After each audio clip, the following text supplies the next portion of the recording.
The thought of Colin's remote control and the Ziploc bag, the linens falling on the floor, and his response, along with the paper towels and wipes in his car, came to mind after reading the definition.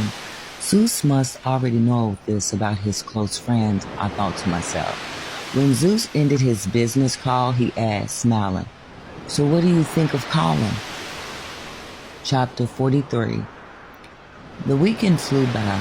All I could think about at Mr. Jim's house was how wonderful my weekend was with Zeus. Mr. Jim could tell that I had a glow because he asked, smiling, "So who is he?" "Oh, Mr. Jim, he's a guy that I believe is my soulmate. He makes me feel a feeling that I haven't felt in such a long time. Only this time it's much different than any other love that I've ever experienced." "Does that even make any sense?" I asked, now laughing. "It does," Mr. Jim replied, taking his eyes from his television show. "I know you must miss your wife." Mr. Jim's eyes got sad when he replied, "Of course. She was and still is the love of my life." "You know you're a lucky man. There are so many people who are trying to find love and haven't found it.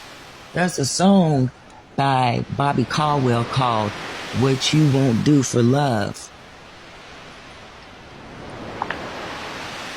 He sang a verse saying, "Some people go around the world for love, but they may never find what they may dream of."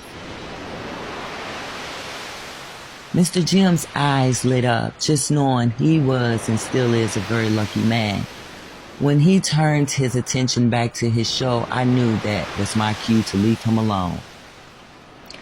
"I'm about to fix your breakfast so you can take your medicine," I said, heading to his room to straighten up his bed. I walked up the stairs and Kelly was attending a business call, so I reached into my blue jeans pants pocket and pulled out my AirPods and typed in Bobby Caldwell and listened to the song on repeat. Just ruminating about Zeus and my weekend together while fixing Mr. Jim's breakfast. After I finished, I took Mr. Jim his breakfast and placed his pills on a napkin beside him. I went to his refrigerator and grabbed a bottle of water so he could take his pills with. "I'll be back. I'm about to wash dishes, and then guess what?" I asked, smiling. "What is it?" Mr. Jim asked before stuffing his mouth with food. "We'll be doing some exercise and go outside and walk." "Oh no," Mr. Jim groaned. "Look, Kelly will fall